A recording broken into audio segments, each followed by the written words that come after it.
नमस्कार दोस्तों, आप सभी का study quiz with Nirmala YouTube channel पर स्वागत है। हम सॉल्व करेंगे हिंदी शिक्षण विधियाँ। टोटल 30 प्रश्न हैं। इन्हें सॉल्व कीजिए और कमेंट सेक्शन में बताइए आपके इनमें से कितने सही हो रहे हैं, क्वेश्चंस का लेवल कैसा है। और हाँ, अगर आपने अभी तक चैनल को सब्सक्राइब नहीं किया है तो सब्सक्राइब कर लीजिए, साथ में बेल आइकन को प्रेस कीजिए और वीडियो को एंड तक ज़रूर देखिए, तभी आप 30 प्रश्न कर पाएंगे। यहाँ पे देखिए 21 प्रश्न है। यहाँ से 21 इसलिए स्टार्ट हो रहा है क्योंकि मैं पहले 20 तक वीडियो अपलोड कर चुकी थी। हम 21 से सॉल्व करेंगे। कक्षा 1 और 2 के बच्चों के लिए आप किस तरह की कहानी का चयन करेंगे। कक्षा 1 और 2 के बच्चों की बात हो रही है, तो आप किस तरह की कहानी का चयन करेंगे जो बहुत छोटी हो, जिसमें बहुत सारे पात्र हो, जिसमें 2 ही पात्र हो, जिसके शब्दों, वाक्यों और घटनाओं के वर्णन की शैली चित्रात्मक हो। यहाँ पे करेक्ट आंसर क्या हो जाएगा? फोर्थ यहाँ पे करेक्ट आंसर हो जाएगा। चित्रात्मक यानी पहली और दूसरी के जो बच्चे हैं वो चित्रों के माध्यम से कहानी को अच्छे से समझ पाएंगे। ओके, तो राइट आंसर क्या होगा यहाँ पे? चौथा। अगला प्रश्न है 22। प्राथमिक स्तर पर भाषा शिक्षण की प्राथमिकता होनी चाहिए। प्राथमिक स्तर पर भाषा शिक्षण की प्राथमिकता होनी चाहिए। केवल बोलकर पढ़ने की क्षमता विकसित करना, कविता और कहानी के द्वारा केवल श्रवण कौशल का विकास करना, बच्चों की रचनात्मक और मौलिकता को परीक्षित करना, या बच्चों की चित्रांकन क्षमता का विकास करना। प्राथमिक स्तर की बात हो रही है, तो जिस भी ऑप्शन में केवल है वो तो वैसे ही कर जाएं, केवल बोलकर और केवल सुनकर, यानी कि श्रवण कौशल। अब बचते हैं 2 ऑप्शन, बच्चों की रचनात्मकता मौलिकता को प्रेक्षित करना और बच्चों की चित्रांकन क्षमता का विकास करना। तो राइट आंसर यहाँ पे क्या हो जाएगा? यहाँ पर जो तीसरा ऑप्शन है वो ज़्यादा करेक्ट है, बच्चों की रचनात्मकता और मौलिकता को प्रेक्षित करना। ओके, तो क्वेश्चन नंबर 22 का आंसर हो जाएगा तीसरा। क्वेश्चन 23 देखिए। पढ़ने का प्रारंभ वर्णमाला से होना चाहिए, कहानियों से होना चाहिए, कविताओं से होना चाहिए, या फिर अर्थपूर्ण सामग्री से होना चाहिए। तो पढ़ने का आरंभ हमेशा अर्थपूर्ण सामग्री के द्वारा ही होना चाहिए। चौथे का आंसर 23 का आंसर हो जाएगा फोर्थ। अगला प्रश्न है 24। भाषा के बारे में कौन सा कथन उचित है? उचित यानी सही है, कौन सा कथन यहाँ पर सही होगा भाषा के बारे में? देखिए चारों ऑप्शन पढ़िए। भाषा अनिवार्यतः लिखित होती है, भाषा एक नियमबद्ध व्यवस्था है, भाषा व्याकरण का अनुसरण करती है, भाषा और बोली में कभी भी कोई संबंध नहीं होता है। तो भाषा के बारे में उचित यानी सही कथन कौन सा हो जाएगा? तो यहाँ पर राइट आंसर रहेगा दूसरा, भाषा एक नियमबद्ध व्यवस्था है। बाकी अनिवार्यता लिखित होती है नहीं, ये भाषा लिखित, मौखिक और सांकेतिक भी होती है। भाषा व्याकरण का अनुसरण करती, ये भी गलत है। और चौथा, भाषा और बोली में कभी भी कोई संबंध नहीं होता, ये बात भी गलत है। तो राइट आंसर यहाँ पे क्या हो जाएगा? दूसरा, कि भाषा एक नियमबद्ध व्यवस्था है। अगला देखिए क्वेश्चन नंबर 25।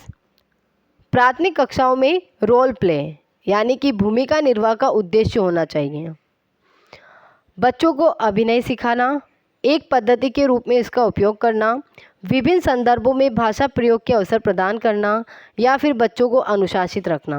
तो प्राथमिक कक्षाओं में रोल प्ले भूमिका निर्वाह का उद्देश्य होना चाहिए, विभिन्न संदर्भों में भाषा प्रयोग के अवसर उन्हें प्रदान करना। तीसरा यहाँ पर राइट आंसर हो जाएगा। अगला देखिए 26वां। भाषा हमारे परिवेश में बिखरी मिलती है, यह कथन किस पर लागू नहीं होता है? भाषा हमारे परिवेश में बिखरी मिलती है, यह कथन किस पर लागू नहीं होता है? इन 4 ऑप्शन में से बताना है। तो देखिए पहला है भाषा प्रयोगशाला, अखबार, विज्ञान, साइन बोर्ड। तो यहाँ पर करेक्ट आंसर रहेगा बिखरी मिलती है, यह कथन लागू नहीं होता है भाषा प्रयोगशाला पर। पहला यहाँ पर राइट आंसर हो जाएगा। अगला देखिए क्वेश्चन नंबर 27। कक्षा में कुछ बच्चे लिखते समय वर्तनी संबंधी त्रुटियां करते हैं, एक भाषा शिक्षक के रूप में आप क्या करेंगे? बच्चे लिखते समय वर्तनी संबंधी त्रुटियां कर रहे हैं, तो आप क्या करेंगे?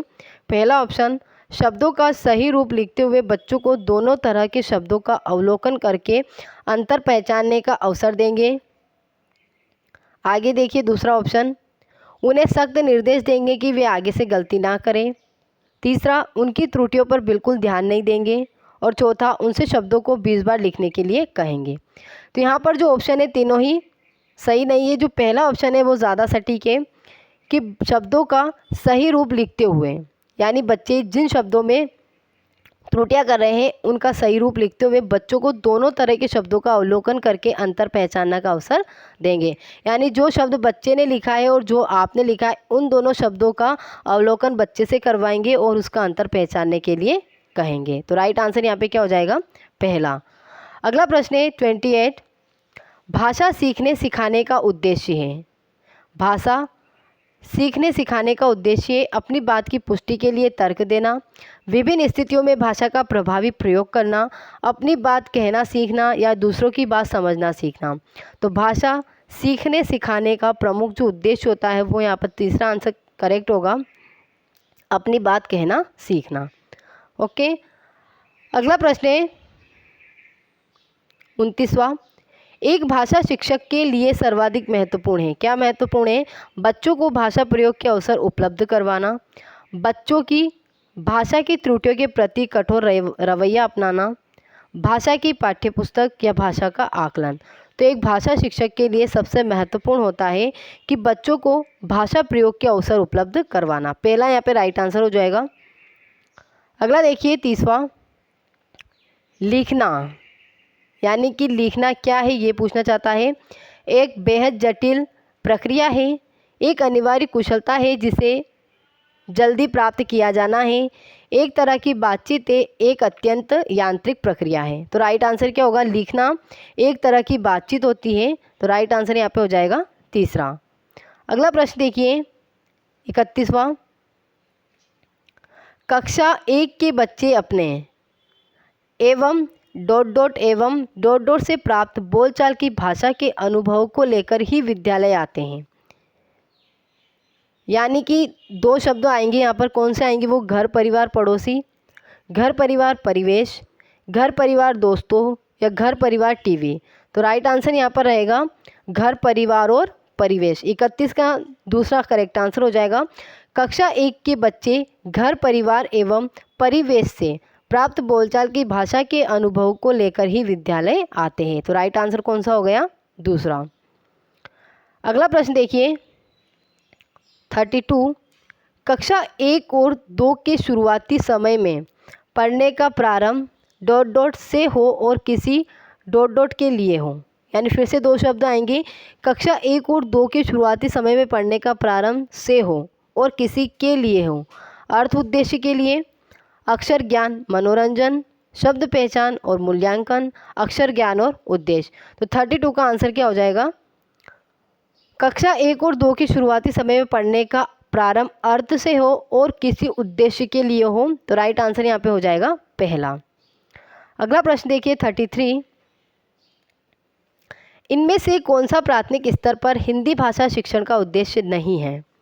प्राथमिक स्तर पर हिंदी भाषा शिक्षण का उद्देश्य नहीं है। संदर्भ के अनुसार लगाकर पढ़ने का प्रयास करना, चित्रकारी को स्वयं की अभिव्यक्ति का माध्यम बनाना, बच्चों की भाषा और स्कूल की भाषा में संबंध बनाते हुए उसे विस्तारित करना या विस्तार देना, सुनी गई बातों को झोंका त्यों दोहराना। तो राइट आंसर क्या होगा? प्राथमिक स्तर पर हिंदी भाषा शिक्षण का उद्देश्य नहीं है। तो 33 का हो जाएगा चौथा, सुनी गई बातों को झोंका त्यों दोहराना। ये एक तरह का अनुकरण विधि का हो जाएगा जिसमें छोटे बच्चों के लिए उपयोगी होता है। छोटे बच्चे जो होते हैं LKG पहली कक्षा के बच्चे, उनको जो बातें कही जाती वही दोहराई जाती है, जैसे कि कविता हो गई।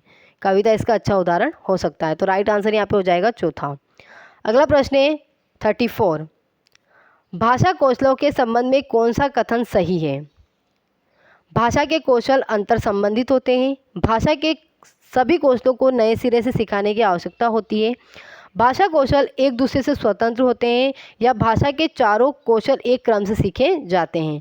तो यहाँ पर भाषा कौशलों के संबंध में कौन सा कथन सही है ये पूछा है। तो जो पहला ऑप्शन है, भाषा के कौशल अंतर संबंधित होते हैं। भाषा के 4 कौशल हैं, सुनना, बोलना, पढ़ना और लिखना। ये आपस में संबंधित होते हैं, जुड़े हुए होते हैं। तो राइट आंसर यहाँ पे हो जाएगा पहला। अगला प्रश्न है 35वां, भाषा और का एक उत्तम साधन है। भाषा और का एक उत्तम साधन है। सुनने, बोलने, सोचने का, पढ़ने, लिखने और संप्रेषण का, सोचने, महसूस करने और चीज़ों से जुड़ने का, या फिर पढ़ने, लिखने, समझने का। तो राइट आंसर यहाँ पे हो जाएगा 35 में भाषा सोचने, महसूस करने और चीज़ों से जुड़ने का एक उत्तम साधन है। तो राइट आंसर कौन सा हो गया? तीसरा। ओके, अगला प्रश्न देखिए 36। भाषा सीखने का व्यवहारवादी दृष्टिकोण पर बल देता है। भाषा सीखने का व्यवहारवादी दृष्टिकोण पर बल देता है। अनुकरण पर, रचनात्मकता पर, भाषा प्रयोग पर, या फिर अभिव्यक्ति पर। तो राइट आंसर हो जाएगा 36। भाषा सीखने का व्यवहारवादी दृष्टिकोण अनुकरण पर बल देता है। तो राइट आंसर कौन सा हो जाएगा? पहला। अगला प्रश्न देखिए 37। नासिरा पढ़ते समय अनेक बार अटकती है, उसे पढ़ने में कठिनाई होती है। उसकी समस्या मुख्यतः संबंधित है, किससे संबंधित है? पठन अरुचि में, यानी कि उसकी पढ़ने में रुचि नहीं है, बुद्धि लब्धि में, डिसलेक्सिया या फिर डिस्माफिया। तो यहाँ पर क्या है? पढ़ते समय अटक रही है और पढ़ने में कठिनाई महसूस हो रही है। तो राइट आंसर क्या हो जाएगा? डिसलेक्सिया। तीसरा यहाँ पर करेक्ट आंसर होगा। अगला प्रश्न है 38। वाइगोस्की के विचारों पर आधारित कक्षा में पर सबसे अधिक बल दिया जाता है। यानी वाइगोस्की के विचारों पर आधारित कक्षा में किस पर सर्वाधिक बल दिया जाता है? कविता दोहराने पर, कहानी सुनने पर, कार्यपत्रकों पर, या परस्पर अंतःक्रिया पर। तो राइट आंसर यहाँ पे हो जाएगा डी, परस्पर अंतःक्रिया पर सर्वाधिक जोर दिया जाता है। अगला प्रश्न है 39। हमारी कक्षाओं में बच्चे भिन्न भिन्न भाषिक पृष्ठभूमि से आते हैं, अतः उनकी भाषाओं को भी कक्षा में सम्मान देना चाहिए या सम्मान देना अनिवार्य है। उनकी भाषाओं को सीखना सभी शिक्षार्थियों के लिए अनिवार्य है। भाषा के पाठ्य पुस्तक में उनकी सभी भाषाओं के शब्द वाक्य होना अनिवार्य है।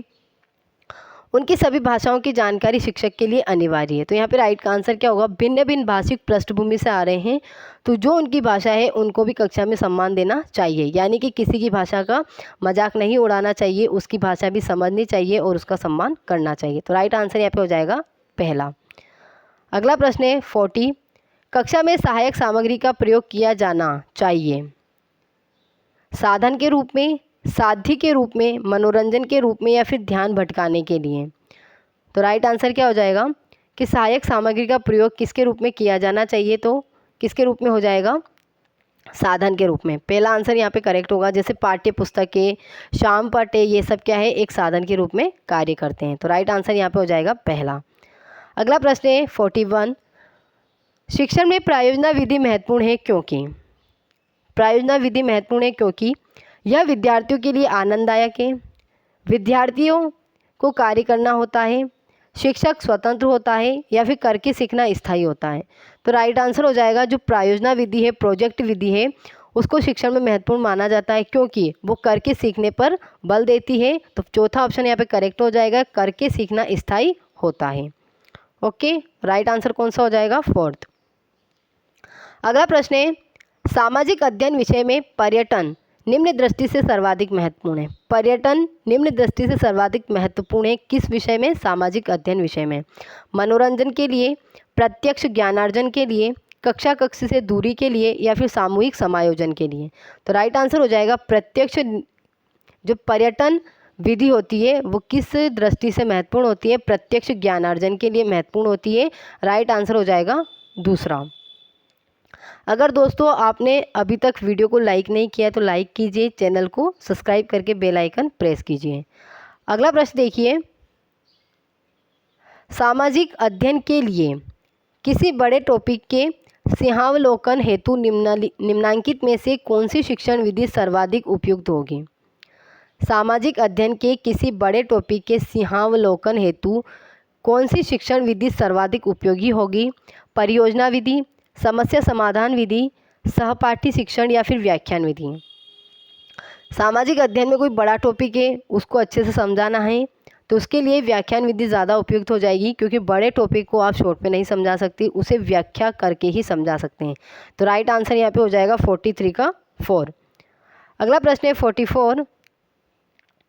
एनसीएफ 2005 के अनुसार सामाजिक विज्ञान विषय के द्वारा विद्यार्थियों को ऐसा ज्ञान दिया जाना चाहिए जिससे समाज में शांति का आधार बने, परंपरागत व्यवसाय में रुचि बनी रहे, नई पीढ़ी उपस्थित नेतृत्व का अनुसरण कर सके और सामाजिक समस्याओं का समाधान कर सके। तो राइट आंसर हो जाएगा एनसीएफ 2005 के अनुसार सामाजिक विज्ञान विषय के द्वारा विद्यार्थियों को ऐसा ज्ञान दिया जाना चाहिए जिससे समाज में शांति का आधार बने। राइट आंसर यहाँ पे हो जाएगा फर्स्ट। अगला देखिए 45, जॉन डीवी के द्वारा दिए गए परावर्तक चिंतन की अवस्थाओं में निम्नांकित में से कौन समाहित नहीं है? यानी 3 समाहित है और 1 नहीं है। परिकल्पना, परिकल्पना परीक्षण, बौद्धिकरण या फिर आरंभ। तो राइट आंसर क्या हो जाएगा? फोर्थ, यहाँ पे आरंभ शामिल नहीं है। अगला प्रश्न है 46, निम्नांकित में से कौन सा चरण हर्बर्ट उपागम और मॉरिसन उपागम में समान है?